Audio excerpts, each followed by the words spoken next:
everything we have in our lives is dependent on a conversation. When you're going to apply for a job, you're going to have a conversation as they're hiring you.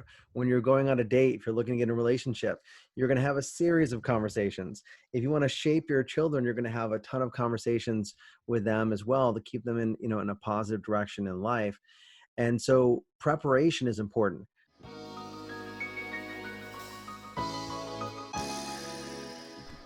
You are now tuning in to the Going North podcast with your host, best-selling author, professional speaker, and member of the John Maxwell team, Dominic Dom Brightman. And every Monday and Thursday, we're going to hear the voice of a different author sharing their gifts, stories, and expertise to help you charge forward in life. Now let's get on with the show.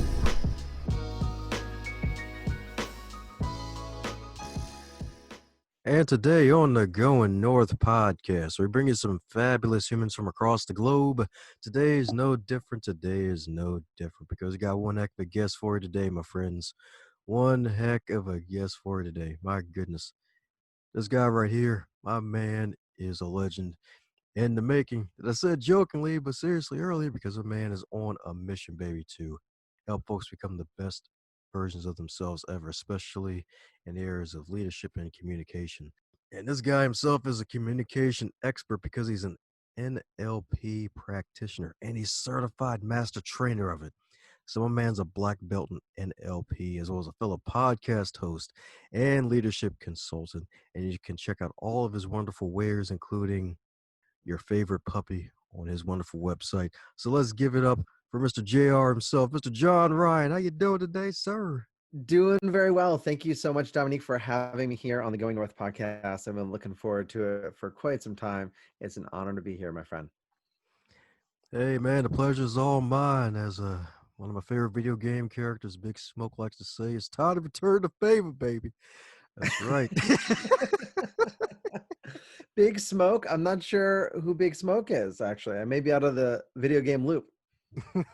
Oh, yeah, wow. Dang, now to think about it, the game's actually 16 years old now that I think about it. Oh my gosh. Oh, yeah. Time Yeah. is passing. Yep, it was if you ever go to YouTube and type in Big Smoke Train, it'll be some laughs. It was this character called Big Smoke, and that was one of his lines, like, it's time to return the favor, baby. It's like, yeah.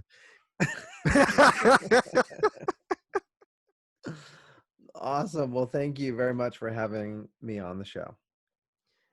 Yes, indeed. The pleasure is all mine, with all the plums in the breadbasket. That's what I'm talking about. Awesome. Woohoo! Well, as with all introductions, well, I didn't even go down the whole scroll. My man's got all sorts of knowledge. So mind filling in any cavities where I missed some feelings about the joyful John himself?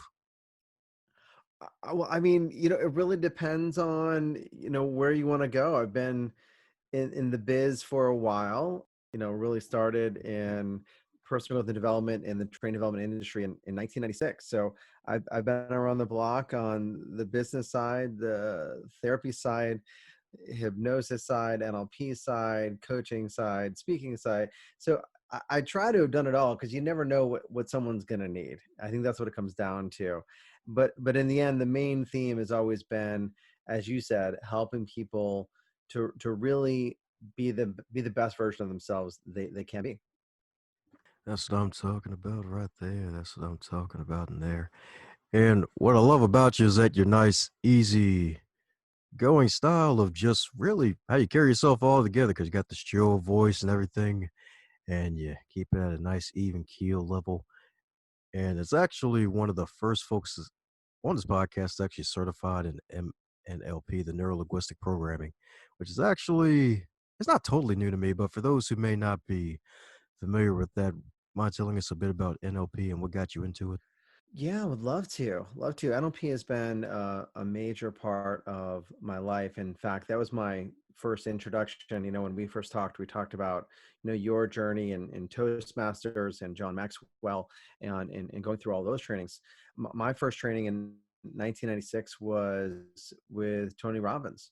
And my parents had been through a training, and I was going down a path where things weren't going well. I was in college getting in trouble, toxic relationship, grades on a steep decline. And my parents noticed and they said, "We'd like to send you to a seminar." And I said, "Sure." So I went to this training. It was the weekend training he was doing at the time, and didn't know what to expect. And I found like the light bulb moment went off. I'm like, this is what I want to learn. Like, I love this kind of material. And one of I think it was day one, day two, we started talking about our goals. And it was the first time that I really started thinking about where do I want to be in my life. I was 20 years old. And the question that he asked was, 5 years from now will arrive. The question is, where do you want to be? Because the time to figure that out is not 5 years from now, but right now. And I knew I wanted to be a speaker at that point, and I wanted to be on stage just like he was. And so I went back and turned my life around and started going back into, what did he study? What did Tony Robbins, arguably one of the most successful, famous speakers of all time in the personal growth and development industry? And it was NLP, studying from Richard Bandler, John Grinder. And I went back and started doing the same thing, going through certification after certification.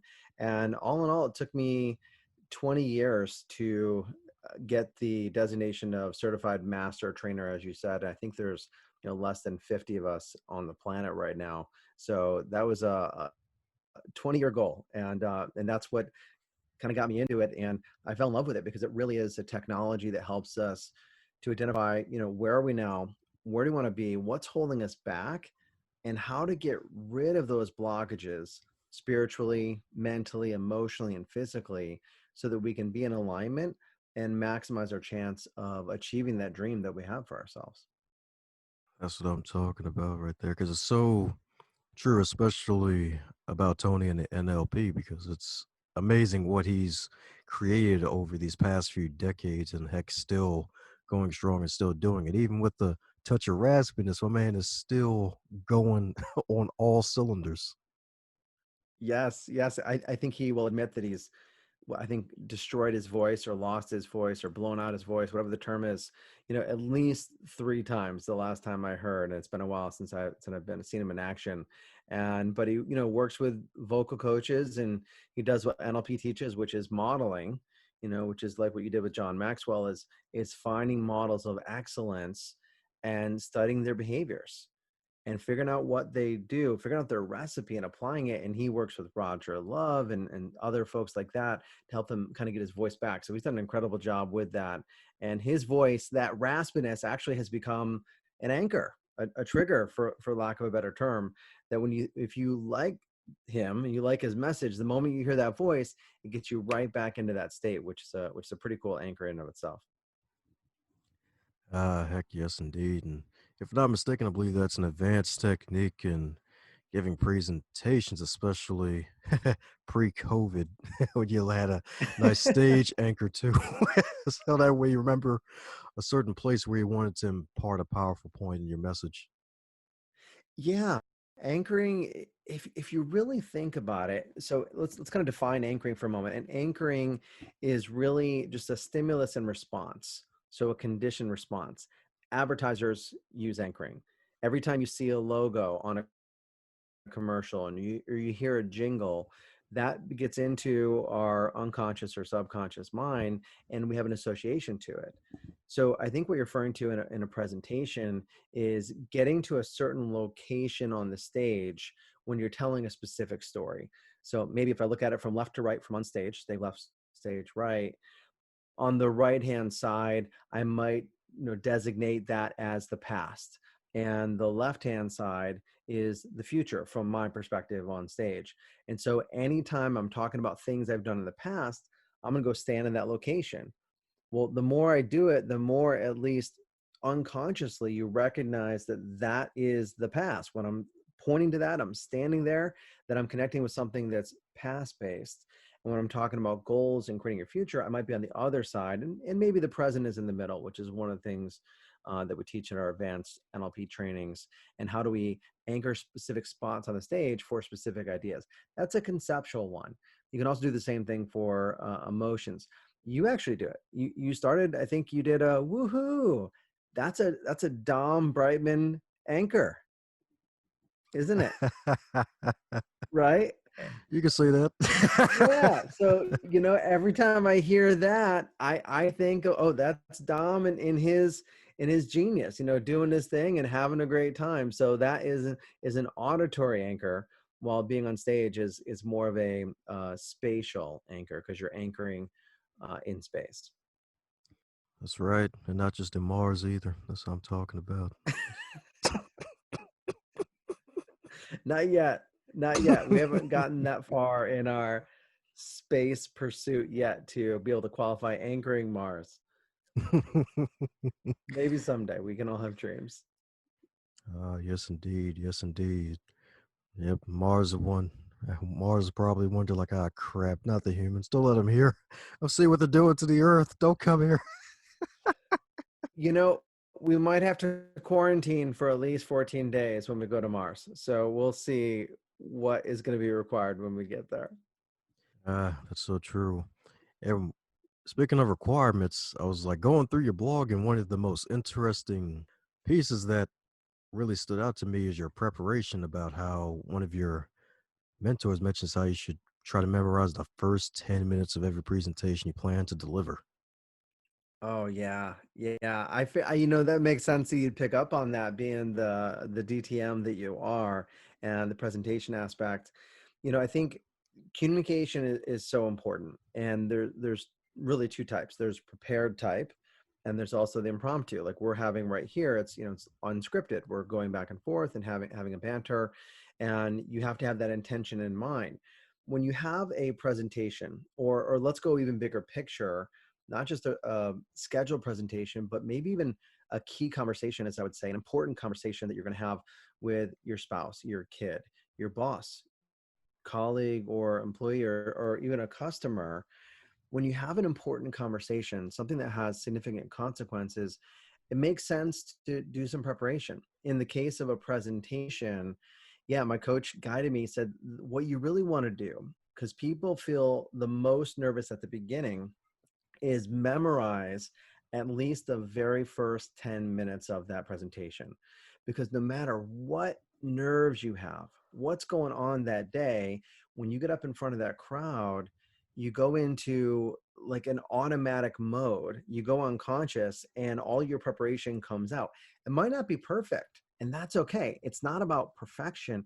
It's about getting you trained to have your unconscious mind respond and communicate what you want to communicate based on your preparation. So what I end up doing to really get good, because over the last 10, 15 years, when I've really been speaking professionally on a consistent basis and doing over 1,500 presentations, days of presentations, I started doing not only 10 minutes, but 40 minutes. And every night, I remember for at least 6 months, I would in my mind go through point by point for what that 40 minutes was going to look like, until I got it down.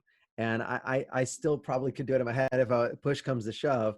But I know that for me, the first anchor that I always do when I do a presentation, especially a live one, is I start by saying, good morning.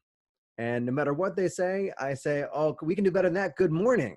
And that's my trigger. That's my anchor. Because once I know I get through that little bit right there, then I can just relax, take a breath, and all the other heartfelt messages come out, and they just come through, which is pretty cool. Nice. That's what I'm talking about right there. And the good morning, that doesn't happen during the evening sessions, does it? Oh, I do. It really surprises them. No, most of my trainings, I mean, of course I do webinars and live events. Actually, obviously these days most of my events are virtual, which is amazing because of the technology that we have, and the connection and the capability of doing breakouts. So it's really kind of allowing me to affect more people without traveling as much, which kind of been a nice thing. But obviously in the evening, I do something a little bit different. But whenever it's a day training, I always start with a good morning. And if I don't, then I would be surprised, because it's been, yeah, part of my repertoire for the better part of a decade and a half at this point. Heck yeah, that's what I'm talking about indeed. That's what I'm talking about indeed. And you brought up so many powerful points when you went deeper into the answer to that question of the whole 10-minute preparation thing, because that's something that I feel like a lot of people don't understand, is that communication takes time to practice and prepare for. It really does. And I think, conversations themselves for business owners, for executives, for leaders, and really anyone, regardless of your position, is one of the most overlooked and underutilized tools that we have at our disposal. If you really think about it, everything we have in our lives is dependent on a conversation. When you're going to apply for a job, you're going to have a conversation as they're hiring you. When you're going on a date, if you're looking to get in a relationship, you're going to have a series of conversations. If you want to shape your children, you're going to have a ton of conversations with them as well to keep them in a positive direction in life. And so preparation is important. You can't always prepare. You can't always prepare. When you can, and you memorize the structure, because I don't like to think about scripts in terms of you have to memorize exactly what to say. And Dom, you might agree with this as well. You've probably been in presentations where you can tell it's so well rehearsed that it reduces the spontaneity and the liveliness of it. Do you know what I'm talking about with that?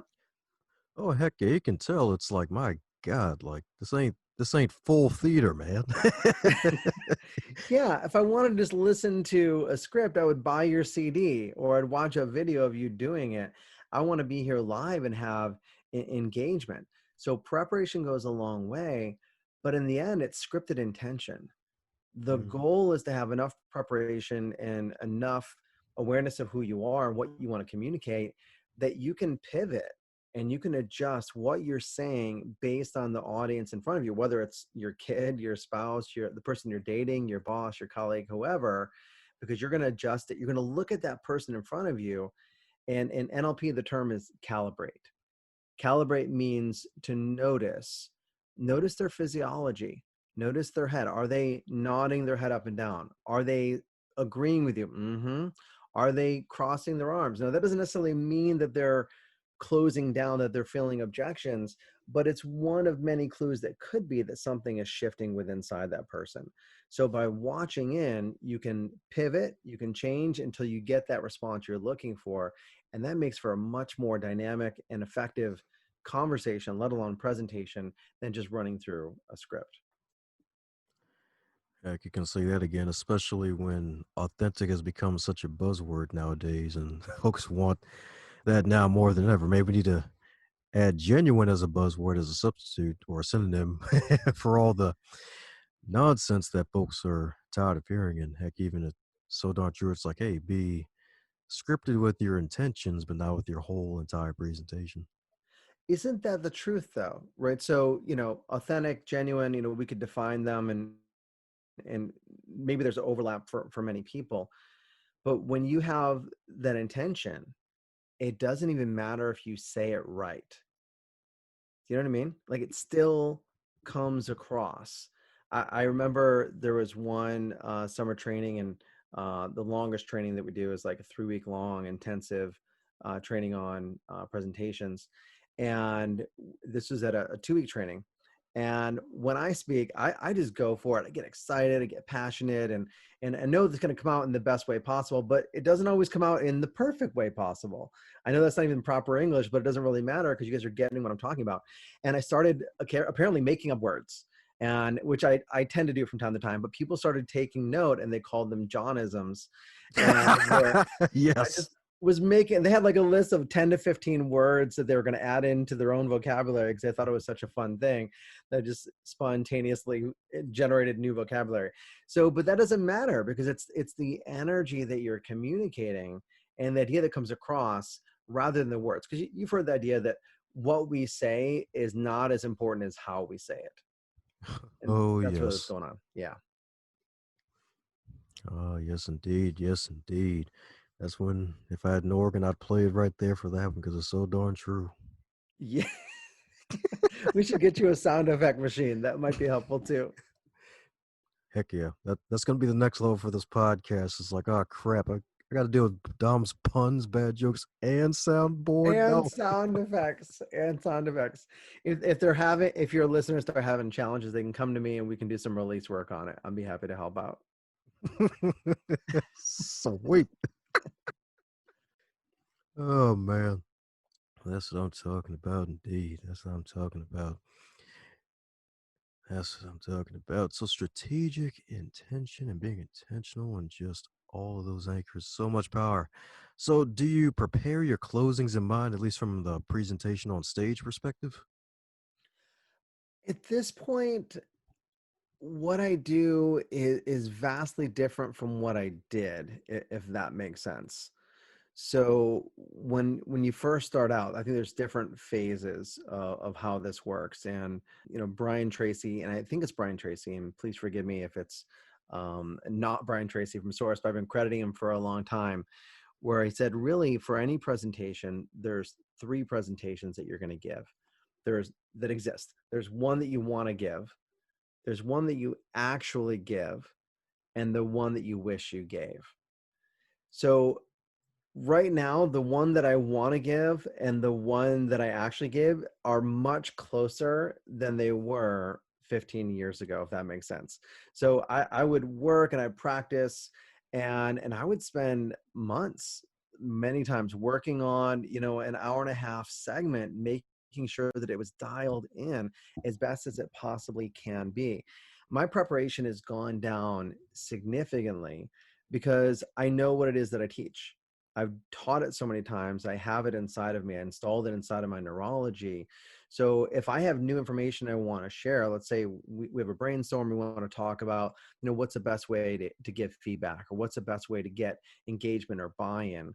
Well, we might outline 4 or 5 things, but I have structure inside of my brain at this point in time that I can create an hour and a half presentation based on maybe 5 minutes of brainstorming of what we're going to do. So I didn't start there. I had to start, really the old adage is for every hour you're going to be presenting, you want to do, 4 to 5 hours of preparation on the front end to get ready for that 1 hour. And really, I think I'll share with you where I learned the power of preparation was in my first NLP training that I did. After I became a certified trainer of NLP, I went out and I taught a class, about 20 people who were also presenters. And it was an introductory class on NLP practitioner training. And I, at that point, was a super fast talker. Now, I'm excited now, but I think I'm in control. Before, I would run sentences together like they were one word. Does that make sense? Really, really, really fast. Yep. I went through, Dom, I kid you not, I went through 6 hours of content in the first hour and a half. Oh God. Oh, yeah. Oh, yeah. I had the morning session, called my wife at lunch, and I'm like, I pretty much burned through the entire day, and I don't know what I'm gonna do. And so she's giving me some rapid coaching at this point in time. And I think she wasn't even in town at this point in time because she was pregnant with our son at that point. And so she was at her parents' house talking me through. She's like, okay, you got to slow it down, create some exercises. You know how to do this. And I brought in some day 2 content a little bit to fill it up. And we got it through. But I realized the importance that if you haven't taught something before, that you have to do that practice. As uncomfortable as it may be, go through each segment, time it out, and make sure you know where it is, and also ground and slow yourself down. Because if you're talking so fast, you're going to lose people and you're not going to give them the depth they're really looking for. So we did a lot of review that day, brought in some other stuff from other days, and we made it through. And I was up all night really preparing for the next day to make it happen, and we got back on track, which was pretty cool. Sweet. That's what I call. Well, I wouldn't call it failing for because you never failed. You just kind of blew your load early. Oh man, I was so but I look back at that and that's like the first day. So whenever I have new trainers coming on board, I always tell them that story to let them know it's not going to be that bad. It's not going to be that bad where you have to think on your feet and undo 6 hours of speeding through things. So it was quite a lesson. Quite a lesson. Well, hopefully there's a lot of folks in the room that day who had some fast hands to write down all the goods. I think I probably blew out the room. I think that was the challenge that I had. And it took me a while to learn how to ground where I can slow down and go at the speed of the audience. I used to think, and this was the problem that I had coming from my first exposure with Tony Robbins, was if you ever listen to Tony Robbins, he's super high energy. He's like nuclear visual energy. And in my mind, fast, high energy equaled good presentation. And I found out it's not true. It's not always true. Now, Tony delivers on content too, but the problem is if the audience isn't with you, then you're going to lose them. They're not really getting the information. So I had to really slow down, learn to calibrate, as we said a little bit ago in our discussion, to make sure that I'm only going as fast as the group can go. If I'm going too fast, I'm going to lose them. I'm going too slow, I'm going to lose them as well. You want to get in tune, get in rapport with the group to make sure you're all on the same page. And that's what I found, that it's so much easier once you can do that. Because beyond that, it's stressful and it doesn't work. You can say that again. That's basically finding your own voice. Yeah, it really is. Yes, indeed. Yes, indeed. Because especially when you compare Tony Robbins to Jim Rohn, it's like the whole black belt martial arts expert level 10 Jim Rohn while he was alive to Tony Robbins, a student who created much more impact, to be honest, all over the world today and counting. And it's like they two totally different styles, but at the end of the day, you still left inspired and informed regardless. Yes, 100%. And Jim Rohn is obviously amazing and had an incredible impact on the world. You know, we wouldn't be here in this world, in the personal development world the way it is, if it wasn't for Jim Rohn and standing on the shoulders of giants, as it were. Heck yeah, man. Because like his his content that was left over, my goodness. The first time I listened to his one, I think it was like a 4-hour seminar that he gave us on YouTube 4 years ago. When my first ever coach put me on to that, it was a game changer. It's like a whole paradigm shift. So it's so darn true. Mm-hmm.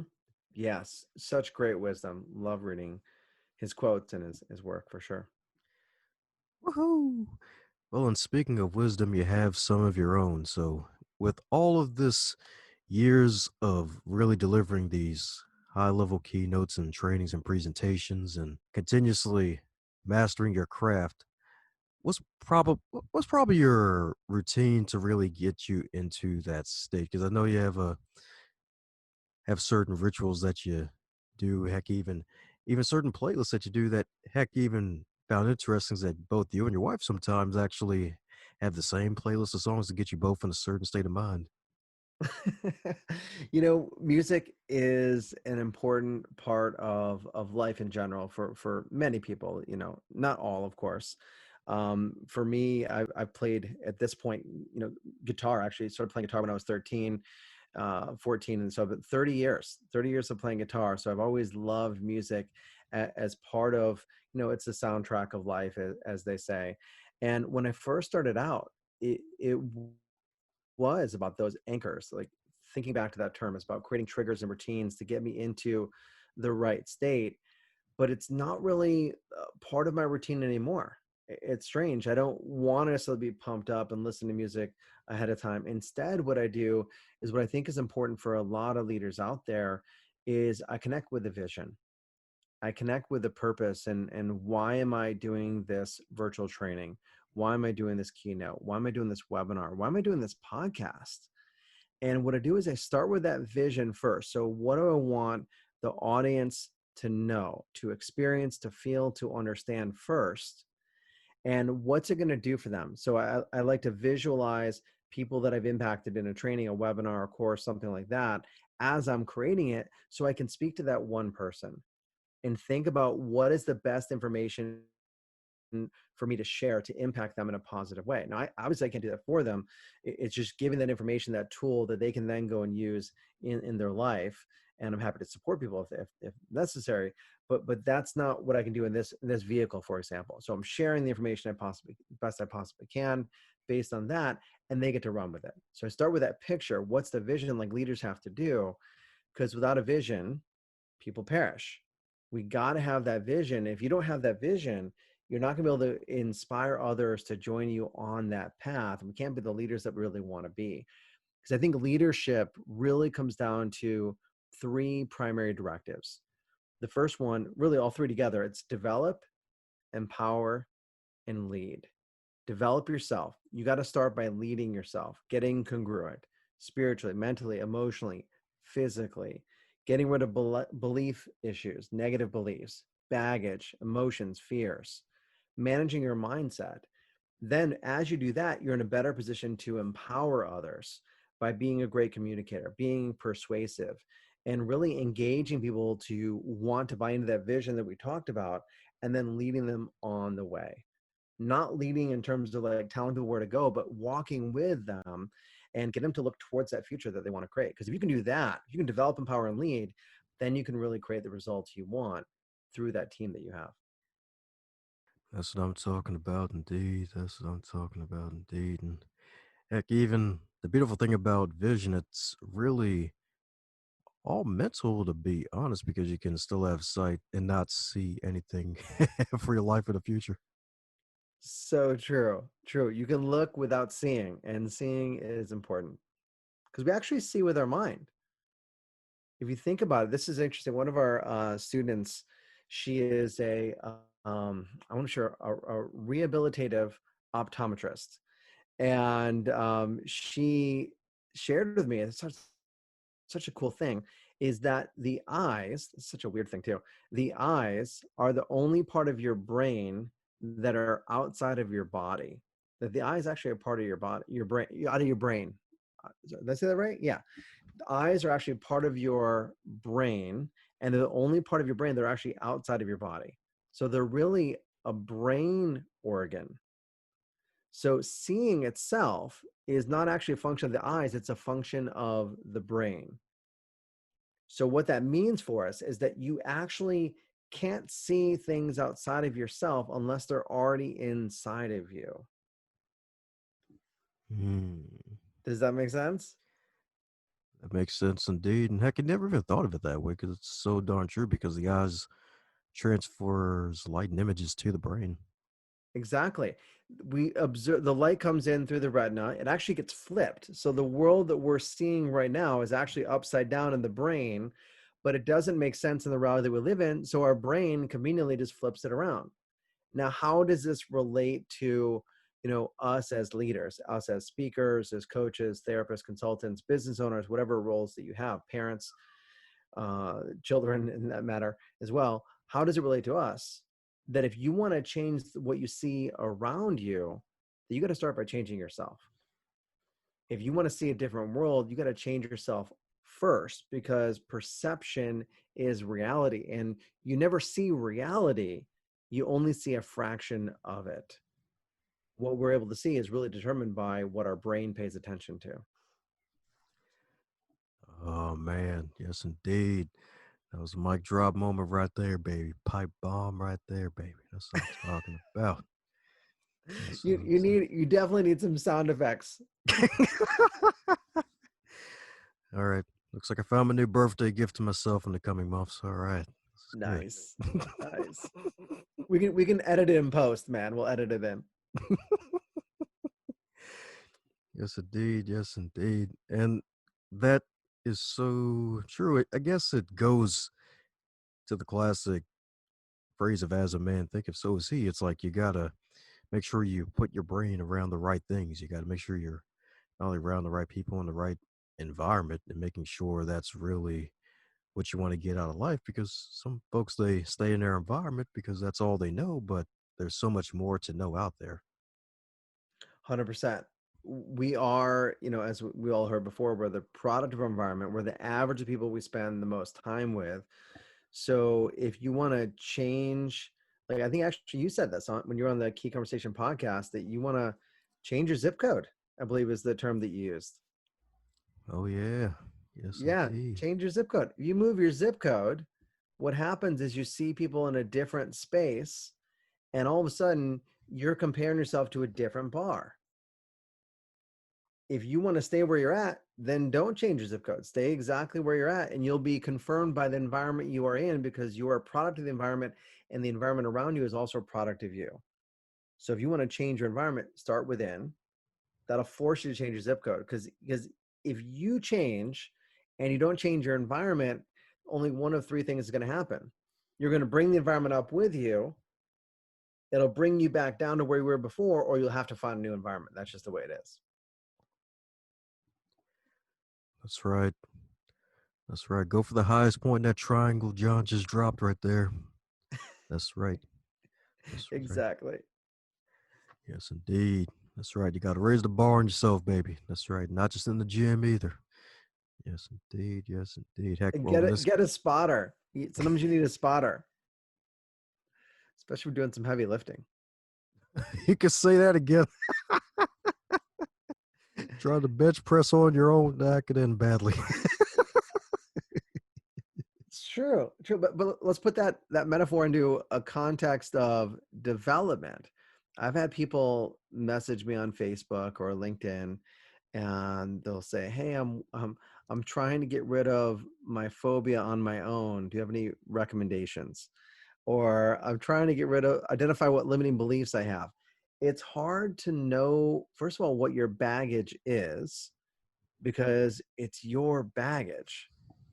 And it's hard to let it go because if there are any traps that we can get stuck in, we're going to find those traps because those are the traps that are imprisoning us into the mindset, the baggage that we already have.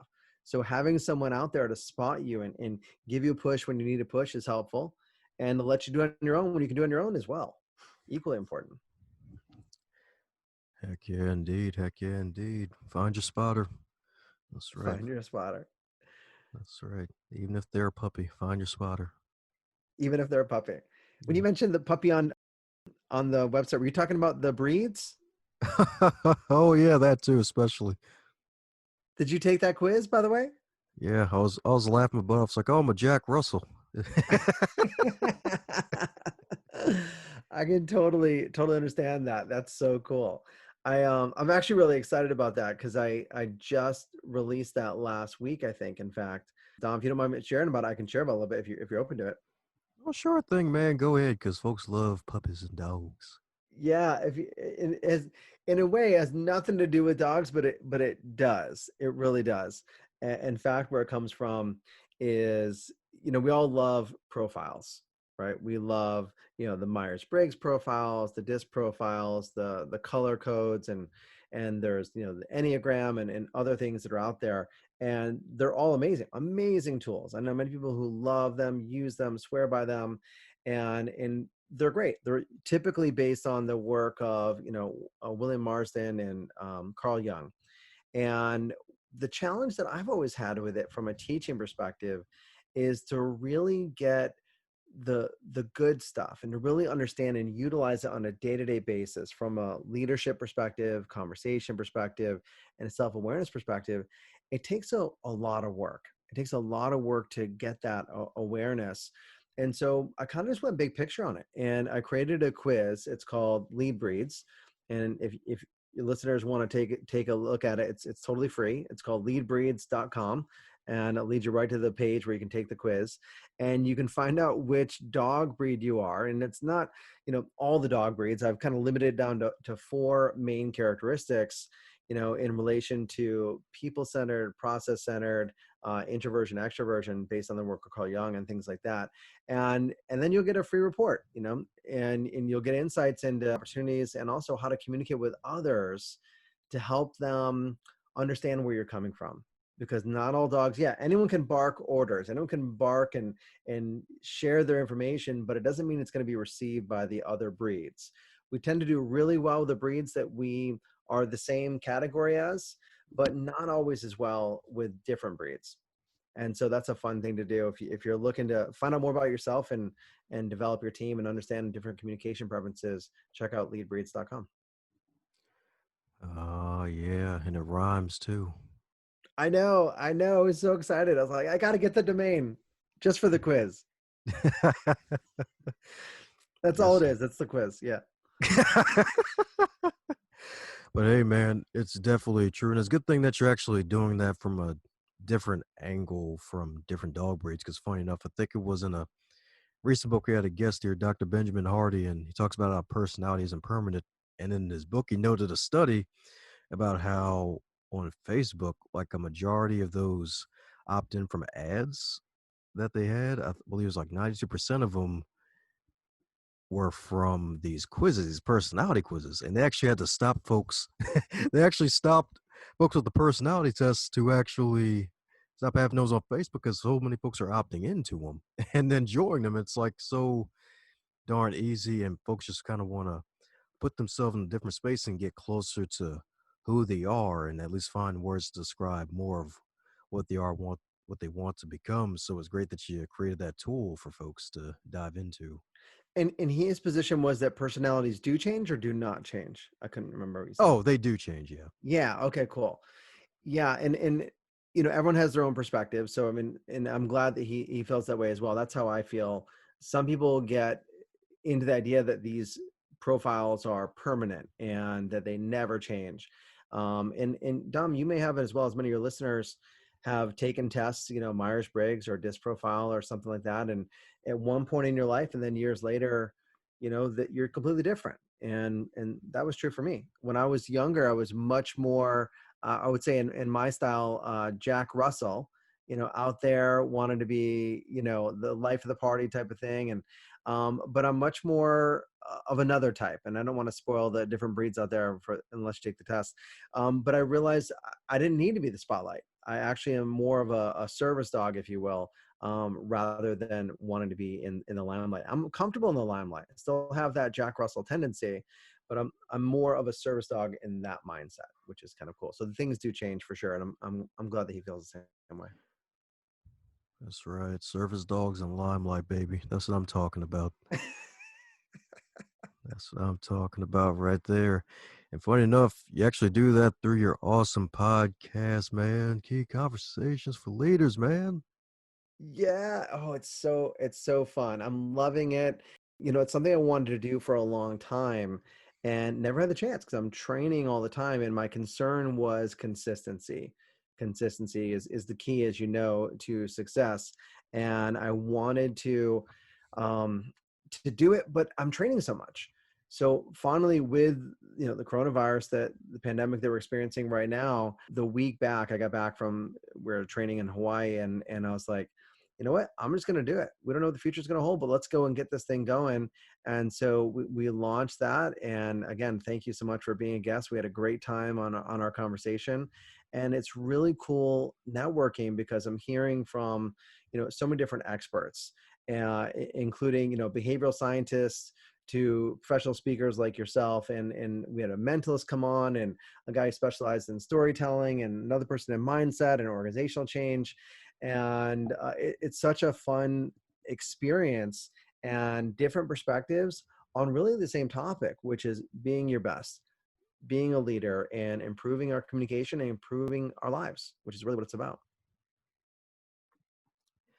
Heck yeah, man. Heck yes, indeed. And it's a good thing that you started it too. Definitely one of my favorite podcasts I've actually been on because my man has great questions, thoughtful questions, and stuff that actually gets you to think too. Because a lot of folks nowadays are podcasting and they like to phone it in or really not even go deep into the conversation and just enjoy the time they have with the guest. They're just trying to get on the fast track to success when there is no fast track to it. Well, you have, how many episodes are you at this point in time? How Oh, close to? oh God, man. That's 261. 261. Yeah, it's not, it's not the fastest that gets the results in life. Although I believe in fast change and moving fast and taking fast action, but it's consistency. You can't go to the gym and work out real fast and say, "Yep, I got all the results." You have to show up to the gym every week, a couple times a week. It's what you do, because you can, from a health perspective, you can work out all week long and destroy all your progress in 5 minutes in the kitchen if you don't do it right. So it's focusing on the right things and focusing on the right things consistently. You're doing it right. 261 episodes in. I know your goal, if I remember correctly, is getting to 1,000. Was that still true? Yep, still true. Awesome. So yeah, you're way ahead of me on that number, and but I'm trying to stay consistent. And so every Tuesday at this point in time, we're launching it up there. If you guys want to check it out on wherever you like to consume your podcasts, or check out keyconvopodcast.com. We'll also take you directly to sign up for that one as well. I love domain names, man. I'm telling you, I love it. Hey man, name them, claim them, man. It's like just Name them and claim them. Yeah, so true. yes, indeed. Because there's so many domain names out there. Like I never thought XYZ and VIP would be domain names. Oh, like the dot, like the extension? Yes. Yes, they are. I have mostly dot coms. I'm a collector of domain names, seriously, because once you get one, you never want to let one go because you never know if you're going to need it. I do let some of them go, but I'm not as bad as others. I have like almost 60 domains. It's kind of sad. But Hey, most of them point to specific pages on my site to help people navigate to it. So I can just drop it in a podcast or a conversation. Makes it real easy, which is kind of fun. But yeah, .com mostly. I think I have a .co. That's the only variation I have. sweet. But you have a .vip if I remember correctly. Oh yeah, and some sites don't recognize that yet, which I hate. What do you mean some sites don't recognize that? Like the browser? Yeah, like some of the browsers, they don't treat it as a hyperlink, so they just leave it as plain text. So if you Oh tap man. on it, it doesn't take you to the site. But it's good for mobile, I believe you told me. Yep, that's the main reason. Got it. Okay. That makes sense. So in all of your travels, indeed, especially virtually, when you could probably do a podcast in Bangladesh, for all we know, is there a question you wish you'd be asked more often? I think a good question that would be helpful is maybe what is the one thing that I could do that would have the biggest impact, positive impact on my future? And I don't know if there's going to be a single answer for everyone out there, but I think probably the most important thing that one can do is to think about the conversations in your life that maybe you haven't had, that you really think that you should have, but you haven't had yet. And you haven't had it for any number of reasons. Maybe you don't know what to say. Maybe you tried before and you didn't get the result. Maybe you have fear. Maybe there's some tension in the relationship, but it's a key conversation. It's an important conversation that you want to have. And because here's the thing, we don't know how long we have on this planet. We don't know how long the people that we want to talk with have on this planet either. And so if you have that conversation with them now, you'll know for however long your life is that you did the right thing, regardless of the conversation, because not all conversations turn out to be positive. Some of them are very negative and hadn't happened the way they had happened to help us become the person that we wanted to be. And I refer to those not just as a key conversation, but sometimes a life defining conversation. It's one of those conversations that we have that really shapes the entirety of our future. And maybe it's not that big.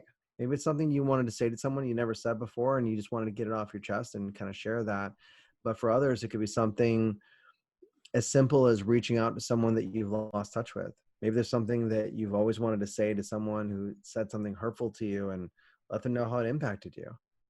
I've had a number of those throughout my life, and I can tell you it feels so much better on the other side of that conversation, having said it, knowing that you don't know how the outcome is going to be, but you know that that's maybe why you're here on this planet, is to break through that limitation that you might have inside. And having that meaningful conversation, it's freeing.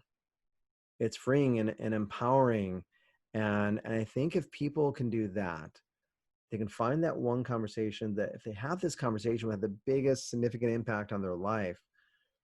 If you do that once and you do it again, pretty soon you're using that power of conversation on a consistent basis with intention. Might not be perfect, but it's going to come out with an intention, that positive intention that you have. And you're going to find that your life is going in a different direction as a result of that decision. That's what I'm talking about right there. That's right. If you ever needed a set of keys to becoming the best version of yourself, my man John is giving you all of them tonight, baby. That's what I'm talking about. Yes, Thank you, Dom. indeed. That's right. My man's And got all of the keys on the chain, baby. it's on the chain, but it's off the hook.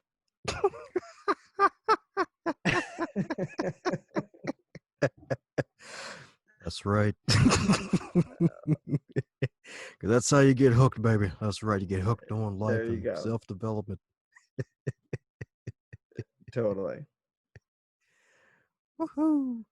Well, coming down to the question that every guest gets to receive, and that is if you're to wake up tomorrow and you're 25 again, but this time in 2020 with all of your knowledge and experience, along with no pandemic, what advice would you give to yourself?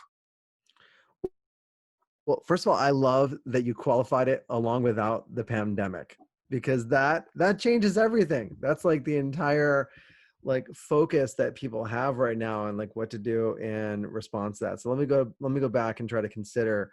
So the question is, what advice would you give to the 25-year-old you without the pandemic, but knowing all that we know now? It's kind of an interesting one. I would say continue to have those conversations even if they are painful. They are powerful and they help you to become you.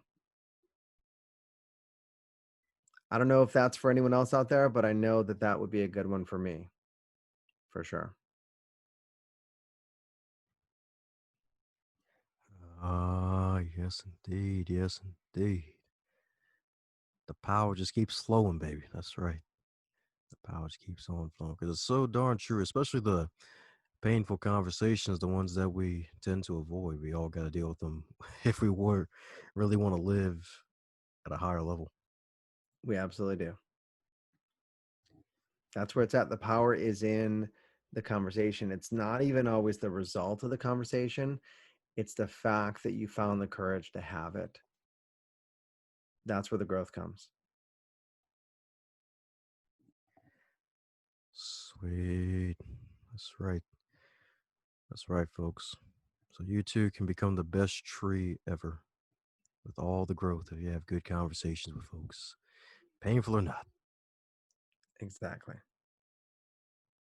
Oh, yes, indeed. Yes, indeed. Woohoo! So, for the folks who want to keep in contact with the good old JR, John Ryan himself, what's the best way for folks to reach out to you? I think the best way to reach out to me is email John, JOHN, at keyconvo.com. And if you want to actually have a conversation about a conversation or taking your business or your personal life to the next level, we can even have a one-on-one conversation. Just go visit keyconvo.com/call and you can schedule time with me and we can have a conversation. Look forward to talking soon. Woohoo! That's what I'm talking about, folks. Reach out to the man himself, John. My man's got the cooler than five cucumbers flow here, baby. That's right. That's right. I appreciate the unique uh, phrasing that you have. It's very, very colorful. I appreciate it, man. Oh, yeah. That's right. Because it's like, you know what? I'm pretty sure people are tired of being cooler than one cucumber. Let's go for multiple cucumbers Five here. cucumbers. No, I like that. It creates a picture. You know what I mean? Like I can see it. Yeah, that's right. It's enough for one hand, too. Maybe two hands. I'm not sure. Man. That means you have to ask for some fingers back then. Oh my goodness. We have lost it here on the East Coast time. Wait until you get to the Bob Doyle interview. That's going to be good. Uh oh. Uh oh. I look forward to it. Oh, man. Man, my nonsense. Well, alrighty, folks. You heard it from here, folks. You heard it from here. So, any parting words for the folks still listening, John? Congratulations for listening to this podcast and going north in your life. And thanks for being here with us today. It's been a lot of fun and hope you got some value out of it as well. How's it going, you super special, awesome human? Since you made it to the end of this episode, it looks like you really enjoyed yourself. Since you enjoyed this episode, be sure to share it with at least 3 people in your network and tell them what you really liked about this episode. Heck, even shoot myself or the guest an email and let them know what you liked most about this interview so that way they can stay inspired to keep pushing out great work.